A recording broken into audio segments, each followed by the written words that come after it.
क्या मनोज तिवारी ने कन्हैया कुमार की स्ट्रैटेजी का तोड़ निकाल लिया है? क्या नॉर्थ ईस्ट दिल्ली सीट पर मनोज तिवारी की जीत पक्की हो गई है? आखिर ऐसा क्यों कहा जा रहा है कि दिल्ली के चुनावी दंगल में बीजेपी ने चौधरी जयंत को उतारकर कांग्रेस का पायलट प्लान फेल कर दिया है? और सबसे बड़ा सवाल तो ये है कि मनोज तिवारी को जिताने उतरे जयंत चौधरी दिल्ली में कांग्रेस का खेल कैसे बिगाड़ेंगे? लोकसभा चुनाव अब एक अहम पड़ाव पर आ गया है। 4 राउंड पूरे हो चुके हैं, 3 फेज की वोटिंग बाकी है। महज 11 दिनों के बाद दिल्ली की 7 लोकसभा सीटों पर भी उम्मीदवारों की किस्मत का फैसला हो जाना है।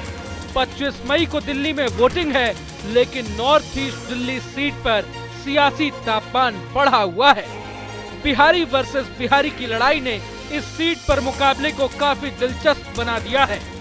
एक तरफ कांग्रेस के कन्हैया कुमार पहली बार संसद पहुंचने की जुगत में हैं, तो दूसरी तरफ बीजेपी के मनोज तिवारी जीत की हैट्रिक लगाना चाहते हैं। इसमें कोई दो राय नहीं है कि इस बार मनोज तिवारी को कन्हैया टफ फाइट देते नजर आ रहे हैं। दिल्ली में आम आदमी पार्टी और कांग्रेस का अलायंस बीजेपी की चुनौतियां भी बढ़ा रहा है। कांग्रेस ने कन्हैया को जिताने का जिम्मा सचिन पायलट को देकर मनोज तिवारी की टेंशन भी बढ़ा रखी है। लेकिन अब दिल्ली में बीजेपी ने ऐसा दांव चल दिया है जो कांग्रेस के कन्हैया कुमार पर भारी पड़ सकता है। जाट नेता और आरएलडी के अध्यक्ष जयंत चौधरी की ये तस्वीरें दिल्ली से सामने आई हैं। असल में बीजेपी ने अपने प्रत्याशी मनोज तिवारी को जिताने के लिए एनडीए के सहयोगी जयंत चौधरी को दिल्ली की रणभूमि में उतार दिया है, जिसके बाद माना जा रहा है कि उत्तर पूर्वी दिल्ली सीट के सभी जाट और गुर्जर वोटर मनोज तिवारी की झोली में गिर सकते हैं। खुद जयंत चौधरी नॉर्थ ईस्ट दिल्ली के कई इलाकों में मनोज तिवारी के साथ घूम घूम कर वोट भी मांग रहे हैं। के समर्थन में आए हैं। उत्तर पूर्वी दिल्ली में उनका योगदान रहा है, विकास किए, और दिल्ली के लोगों को सोचना है कि केंद्र में सरकार किस हिसाब से वो बनवाना चाहते हैं। एनडीए पूरे देश में मजबूती से चुनाव लड़ रहा है।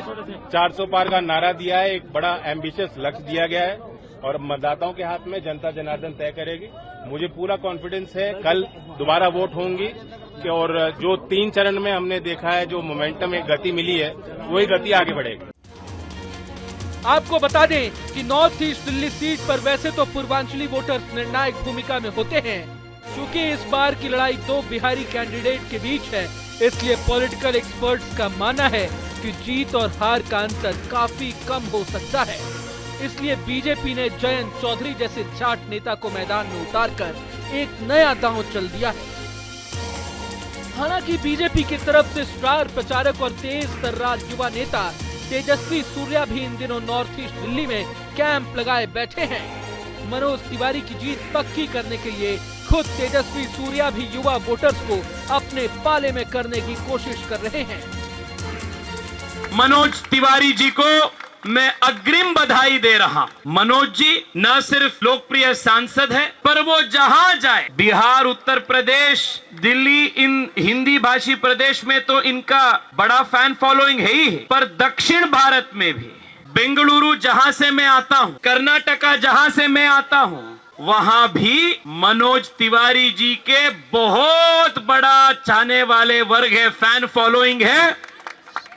ऐसे लोकप्रिय नेता, ऐसे लोकप्रिय सांसद जिन्होंने पिछले 10 साल लगातार आपके लिए सेवा किए हैं, ऐसे मनोज तिवारी जी को युवा मोर्चा की हर एक कार्यकर्ता की ओर से मैं फिर एक बार धन्यवाद और अभिनंदन दे रहा हूं, और अग्रिम बधाई भी मैं सभी कार्यकर्ता की ओर से दे रहा हूं। हालांकि कांग्रेस के कैंडिडेट कन्हैया कुमार बीजेपी के तमाम पैतरों के बावजूद आत्मविश्वास से लबालब भरे दिख रहे हैं। कन्हैया का तो कहना है कि जनता ने उन्हें जिताने का मन बना लिया है।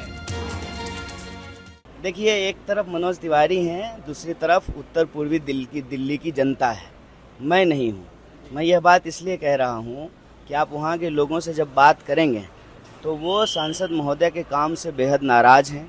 उनकी शिकायत यह है कि 10 साल में मनोज तिवारी जी दिखाई नहीं दिए, लोगों के सुख दुख में खड़े नहीं हुए, और वहाँ के लोगों की जो परेशानियाँ हैं, चाहे वो ट्रैफिक की समस्या हो, जल भराव की समस्या हो, डीडीए की मनमानी हो, किसी भी चीज़ में सांसद महोदय जनता के साथ खड़े नहीं होते हैं।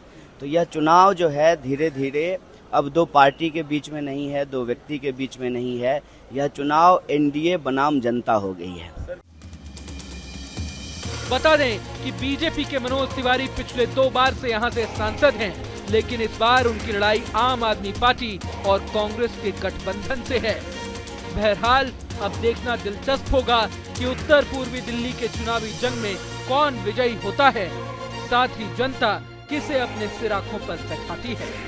अगर आपको ये वीडियो पसंद आए तो लाइक करें और चैनल को सब्सक्राइब करें।